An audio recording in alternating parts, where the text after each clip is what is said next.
যে পরওয়ারদিগার আলম তাদেরকে কি করেছেন? নিযুক্ত করেছেন আইম্মা অর্থাৎ ইমামগণদের। ইয়াদউনা ইলান নার, তাদের কাজ হলো সর্বদা জাহান্নামের দিকে নিয়ে যাওয়া। সাল্লাল্লাহু আলাইহি মুহাম্মদ। আল্লাহুম্মা সাল্লি আলা মুহাম্মাদ ওয়া আলি মুহাম্মাদ। তাহলে কোরআন বলছে কিছু ইমাম আছে যে ইমামরা মানুষকে জাহান্নামের দিকে ডাক দিচ্ছে, যে চলো জাহান্নাম আছে। মাইকে আমরা প্রচার করি না বিভিন্ন জায়গায়, যে আজকে এই অনুষ্ঠান হচ্ছে, অমুক জায়গায় এটা হবে, অমুক জায়গায় ডাক্তার আসবে, অমুক জায়গায় মজলিস হবে, অমুক জায়গায় এটা হবে। আমরা বিভিন্ন জায়গায় ঘোষণা করি, তো কিছু লোক সেখানে ডাকছে, এসো কোথায়? জাহান্নামের দিকে, এসো জাহান্নামের দিকে। আল্লাহ কোরআন শরীফে ওপর একটি জায়গায় ইরশাদ করছেন ওয়াজআলনাহুম আইম্মাতা, যে আল্লাহ তাআলা কিছু ইমামদেরকে নিযুক্ত করেছেন ইয়াদউনা, তারা ডাকেন আল্লাহর হুকুমে ডাকেন, আল্লাহর দিকে ডাকেন, অর্থাৎ জান্নাতের দিকে নিয়ে যান। যখন আল্লাহর দিকে ডাকবেন তখন তাদের কাজ হচ্ছে জান্নাতের দিকে নিয়ে যাওয়া। তো বোঝা গেল যে কোরআন সতর্ক করছে মুসলমানদেরকে যে হাসরের ময়দানে তোমাদের প্রত্যেক ব্যক্তিকে ইমাম সহকারে ডাকা হবে, ইমাম সহকারে ডাকা হবে, ইমাম সহকারে ডাকা হবে। যদি ইমাম জাহান্নামী হয় তো তার সাথে সাথে জাহান্নামে চলে যেতে হবে। আর যদি তোমার ইমাম ভালো হয়, জান্নাতি হয়, তো তোমাকে জান্নাতের দিকে নিয়ে যাবে। এবার বলুন তো আপনি কোন ইমামকে মানছেন? যে যাদেরকে মানছেন সেই ইমাম জান্নাতি কি না, এবার আপনাকে দেখতে হবে।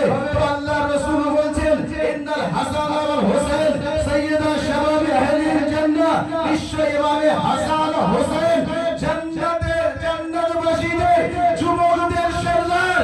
যদি আপনার অন্তরে ইমামে হাসান হুসাইনের মহব্বত থাকে তাহলে আপনাকে নিয়ে যাবে জান্নাতের দিকে।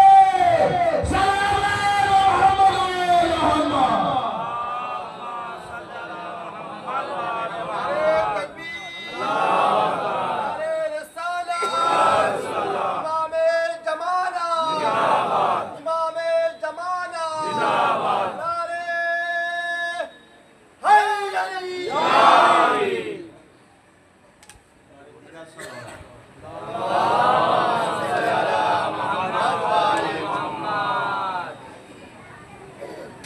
তো যার ইমাম যেমন হবে ঠিক তার স্থান তেমনই হবে।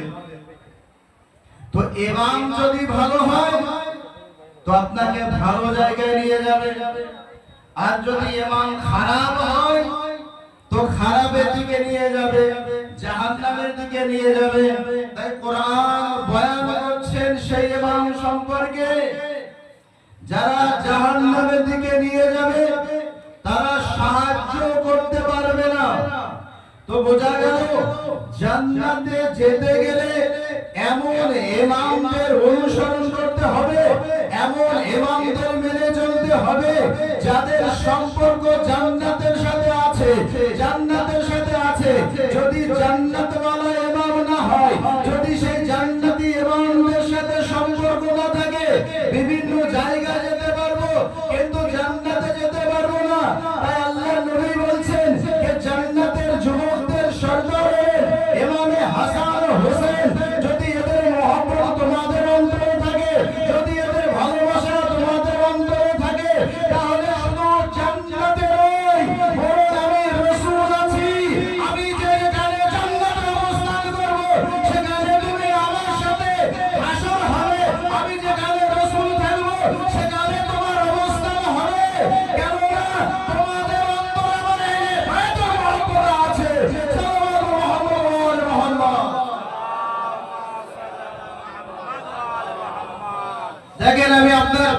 একটি জায়গায় নিয়ে আসছি।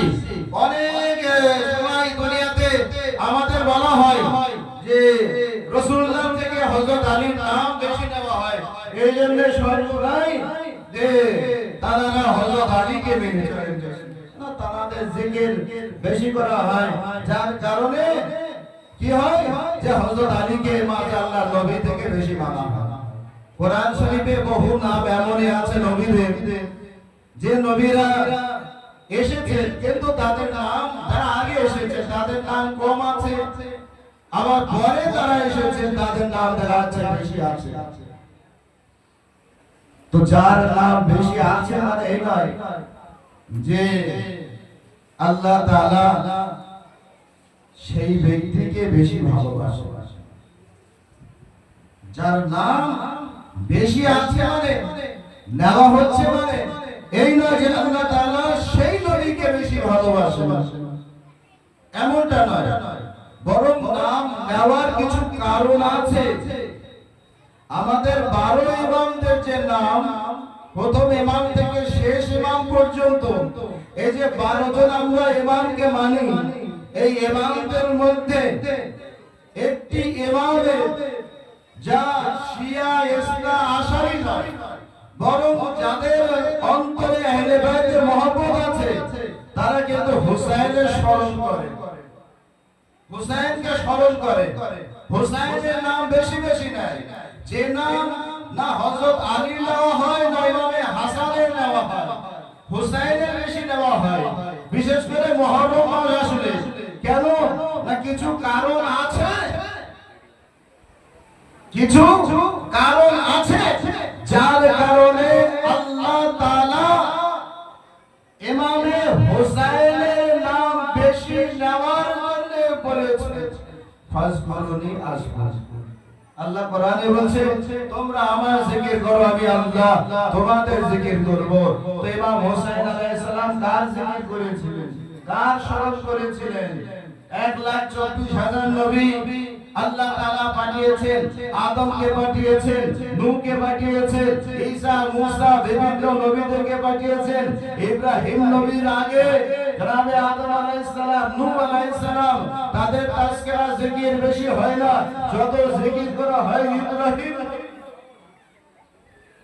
যত জিকির করা হয় ইব্রাহিম নবী।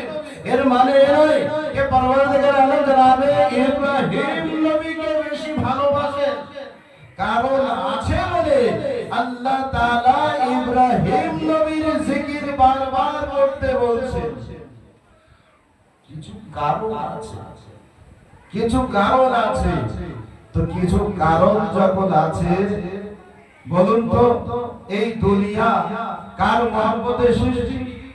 সবাই বলবে আমরা যাকে সবথেকে বেশি ভালোবাসি, আল্লাহর পরে খাতেমুল আম্বিয়া, নবীদের সর্দার, যাকে খোদাবন্দে আলম বিভিন্ন নাম ধরে ডেকেছেন, উপাধি ধরে ডেকেছেন, তাহা মুজাম্মিল, মুদাসসির, মুদাসসির আহমদ, খাতেমুল আম্বিয়া, মুহাম্মদ রাসূল বলে আল্লাহ তাআলা বিভিন্ন জায়গায় কোরআন শরীফে ডেকেছেন। কিন্তু वो परवरदिগার আলম এত ভালোবাসার পরে বলছেন যে হে মুহাম্মদ, তোমাকে সৃষ্টি করেছি, তোমাকে যদি সৃষ্টি না করতাম তো এই কায়নাতকে সৃষ্টি করতাম না, এই আসমানকে সৃষ্টি করতাম না। তারপরে বিভিন্ন হাদিসে আপনি পাবেন যে যখন আসমান সৃষ্টি হয়নি তার 2000 বছর পূর্বে এদের নাম আছে পাক পঞ্চতনের, যে হযরত মুহাম্মদ আছে, যে আলী আছে, ফাতেমা আছে, হাসান আছে, হুসাইন আছে, এদের মহব্বতে খোদাবন্দে আলম এই কায়নাতকে সৃষ্টি করেছেন। মানে শুধু নবী করিমের মহব্বতে নয়। তাহলে এই কায়নাতের মধ্যে সবথেকে আল্লাহ যাকে ভালোবাসেন তিনি কে? আমাদের প্রিয় নবী হযরত মুহাম্মদ মুস্তাফা সাল্লাল্লাহু আলাইহি ওয়া আলিহি ওয়াসাল্লাম।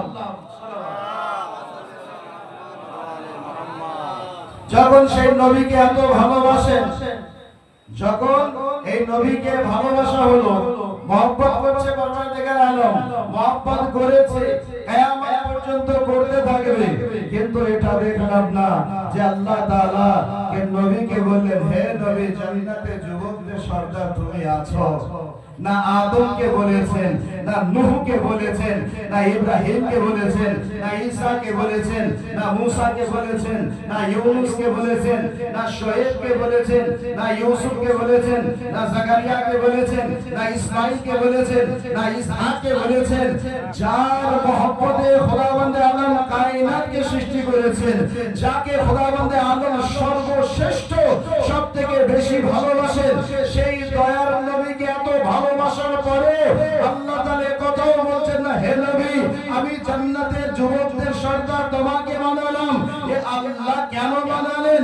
ইয়া রাসূলুল্লাহ, আপনাকে তো বলতে বলতে কিন্তু হয়তো আওয়াজ এটা আসবে যে আল্লাহ সমস্ত নবীদেরকে ভালোবাসে, নিজের জায়গায় আছে, কিন্তু জান্নাতে যুবকদের যখন সর্দার বানানো হলো, কোন নবীকে বানানো হলো না।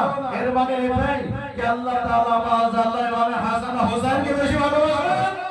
সালাম আলা মুহাম্মদ ওয়া আলা মুহাম্মদ।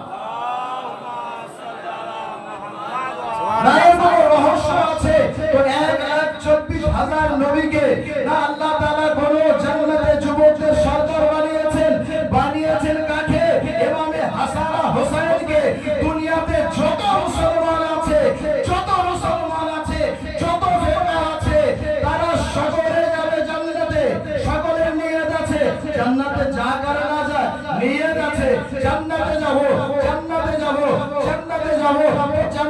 যাওয়ার জন্য যদি তুমি পুরুষ হও, তো ওখানে যাওয়ার পরে ইমামে হাসান হোসেন জান্নাতে যুবকদের সর্দার আছে, ওর মহব্বত রেখে যাও। আর যদি তুমি মুমিনা হয়ে থাকো, যদি তুমি নারী হয়ে থাকো, প্রত্যেক নারীকে যখন জান্নাতে পাঠানো হবে, তো জান্নাতে নারীদের সম্রাজ্ঞী হলো ফাতেমা জাহরার জন্য। যদি পুরুষ হও, ইমামে হাসান হোসেনের মহব্বত নিয়ে আসো। আর যদি মহিলা হও, ফাতেমা জাহরার মহব্বত নিয়ে এসো। সালাম মুহাম্মদ সুবহানাল্লাহ, মাশাআল্লাহ, মাশাআল্লাহ। মুহাম্মদ লব্বেক ইয়া হুসাইন, লব্বেক ইয়া হুসাইন, লব্বেক ইয়া হুসাইন, লব্বেক ইয়া হুসাইন। আলী শাহনশাহ, হুসাইন বাদশাহ, আলী শাহনশাহ, হুসাইন বাদশাহ। মুহাম্মদ ওয়া আলী মুহাম্মদ। আবার হলো মজলিস হিসেবে আবার হলো না। তো ধীরে ধীরে আমি পড়ি, ঠিক আছে? আবার আমাদের মধ্যে দুটো নারায় থাকে, এক নারায়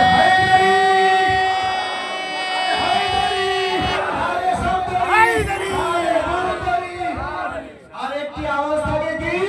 লব্বেক ইয়া হুসাইন, লব্বেক ইয়া হুসাইন, লব্বেক ইয়া হুসাইন। আমি তো শেষ করতে যাচ্ছি, আমার পরে বলতে আসবে, চুপচাপ থাকলে কিন্তু মলিশ করতে পারবে না। ওদের একটু জেগে ওঠে, আমার কথা ছাড়ে, তার দিকে খেয়াল রেখে। তো দুটো নারা আছে, নারে হায়দারি লব্বেক ইয়া হুসাইন। আরে হযরত আলীর নামে ফজিলত আমরা জানতে পারলাম, নারে হায়দারি তো লাগায়, ইয়া আলী তো বলি। আমার ও আপনার ষষ্ঠ ইমাম, ইমামে জাফর সাদিক। এই প্রশ্ন কিন্তু কবরে করা হবে। এ দুনিয়াতে বলো মান ইমামকা, তোমার ইমামকে তো ইমামদের নাম বলতে হবে। জাহান্নামীর ইমামদের নাম বললে আর জান্নাতি ইমামদের নাম বললে কোথায় হবে? তো ষষ্ঠ ইমাম জাফর সাদিক আলাইহিস সালাম বলছেন, ষষ্ঠ ইমাম জাফর সাদিক আলাইহিস সালাম বলছেন যে আমি ইমাম জাফর সাদিক আলাইহিস সালাম যদি কোনো ব্যক্তি একবার ইয়া আলী বলে, নারে হায়দারি, হায়দারি, হায়দারি। ইমাম বলছে যদি কোনো ব্যক্তি একবার ইয়া আলী বলে,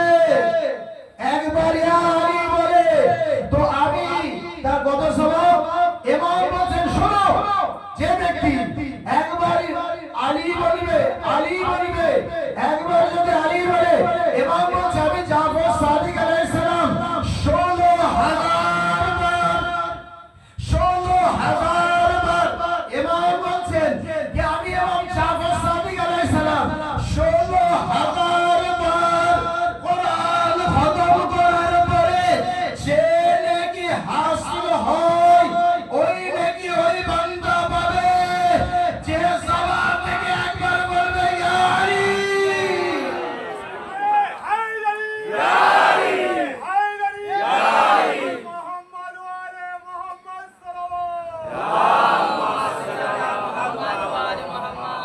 খালি জবান থেকে ইয়া আলী বলবে। আরে মুসলমান তো হযরত আলীকে চিনতে পারলো না। হযরত আলী কিছু কিছু সময় এমন হয় যে শত্রুর কারণে, বাস এটি বলে শেষ করব, যে শত্রুতার কারণে কিছু কিছু নামকে বাদ দেওয়া হয়। যেমন আমাদের বাড়িতে আছে না আগের জামানার, আপনি মহিলাদের দেখবেন যে ভাই তোমার যে ভাবি হোক, চাচি হোক, খালা হোক, আপনার স্বামীর নাম কি বলেন তো? তো স্বামীর নাম বলতে চায় না, আগের মহিলারা আছে, তো নাম বলতে থাকে। যদি তার নাম রমজান মাস হয় তো মুহররম মাস থেকে সব পড়তে পড়তে যায় আর রমজান মাস ছেড়ে দেয়। সে মহব্বতে হয়তো ছেড়ে দেয়, কখনো কখনো মহব্বতে ছেড়ে দেয়, আবার কখনো কখনো নামও নিতে হয়। তো মহব্বতে কখনো নাম নেওয়া হয়, কখনো দুশমনের কারণেও নেওয়া হয়। ঠিক আছে, মহব্বতের জন্যও নেওয়া হয়, আবার দুশমনের কারণেও নেওয়া হয়। মানুষ কোরআন বলছে, কোরআন পাঠ করছে, আলহামদু সূরা থেকে নিয়ে নাস পর্যন্ত সারা রাত বসে বসে কোরআন খতম করলো। কোরআন খতম শেষ হলো, একটু দোয়া করা হবে, তো সেই কোরআন খতম করার পরে বলে দেওয়া হলো সাদাকাল্লাহুল আযীম। সব শেষ। এবার কি হলো? সাদাকাল্লাহুল আযীম, সাদাকাল্লাহুল আলিয়্যুল আযীম। আলী কোথায় গেল? আবার আলী কোথায় গেল? প্রত্যেক কোরআন শরীফে, বিশেষ করে তাজ কোম্পানিতে দেখবেন সাদাকাল্লাহুল আলিয়্যুল আযীম, কিন্তু জানে না বা জানলেও পড়তে চায় না, যেহেতু অভ্যাস হয়ে গিয়েছে। সাদাকাল্লাহুল আযীম, হুজুর যা বলবে তাই, বাপ যা বলবে তাই, ভাই যা বলবে তাই, কিন্তু এ কোন আলী এটা দেখলো না, দেখলো না যে আলী বলতে কে, এ আলী বলতে কে, কোন আলী, কোন আলী? আপনি কোরআন শরীফ যখন খরিদ করবেন দেখবেন সেখানে কখনো কখনো আল্লাহর নামও থাকে, যেগুলো ওনার গুণ আছে আল্লাহ, যেমন রহমান, রহিম, গাফফার, যুনুব, সাত্তার, এইভাবে আল্লাহর যে সিফাতগুলো আছে সেগুলো আছে। কখনো নবী কারীমের নামগুলো আছে। তো ওই নামগুলোর মধ্যে আপনি যখন পড়তে পড়তে যাবেন আর রহমান, আর রহিম, আল মালিক, আল কুদ্দুস, আস সালাম, আল মুমিন, আল মুহাইমিন, আল আজিজ, আল জব্বার, আল মুতাকাব্বির, আল খালিক, আল বারি, ওইভাবে পড়তে পড়তে যখন এক জায়গায় যাবেন সেখানে পৌঁছবেন আলী, আল আলী। কিভাবে? আল আলী। যেমন আল কোরআন, কোরআন আল আলী, তো সেখানে আলী কে পাবে? কার নাম? আল্লাহর নাম। কি নাম? আলী। আস্তে বলতে, আলী। একটু ধীরে বলো, আলী। দরুদ পড়ো মুহাম্মদ। তো আলী, আল্লাহর নাম হচ্ছে আলী। ভাই আলী জানতে নিয়েছেন, এই আলীটা কোথায় পেয়েছে? আমার বাড়ি থেকে, আপনার বাড়ি থেকে, আপনার কিতাব থেকে, আমার কিতাব থেকে না। কুরআন তো পড়ি কিন্তু অর্থ বুঝি না, যার কারণে এমনটি হয়ে যায়। সূরা বাকারা পড়তে পড়তে আয়াতুল কুরসি যখন পড়লাম সেখানে যাবার পরে বলা হচ্ছে হুয়াল আলিউল আযীম, ওহি পরওয়ারদিগারে আলম, যিনি আলী এবং আযীম, যিনি আলী এবং আযীম, মানে আল্লাহ যে দুটি নাম আলী, আযীম, যে যত নাম আছে সেই নামের মধ্যে আলীও আছে, আযীমও আছে। তো এখানে আলী আছে, আলী কার নাম আছে? আল্লাহর নাম আছে। যখন কোরআন শরীফ খতম করা হয় তো সেখানে কি বলা হয়? সাদাকাল্লাহুল আলিয়্যুল আযীম। আল্লাহ সত্য কথা বলেছে, সত্য বলেছেন কিনা? সত্য কথা বলেছেন যে তিনি আলী ও আযীম, তিনি সত্য কথা বলেছেন, আযীম। কিন্তু এখানে সাদাকাল্লাহুল আলিয়্যুল আযীম না পড়ে সাদাকাল্লাহুল আযীম বলে এখানে ছেড়ে দিচ্ছে কেন? না এটি মনে মনে করছি আলীর নাম আছে, না এটা আলীর নাম নয়, এটি আল্লাহর নাম আছে। তো মুসলমান কোরআন পড়তে পড়তে খতম করে দিল, রাত শেষ হয়ে গেল, পারা শেষ হয়ে গেল, সূরা শেষ হয়ে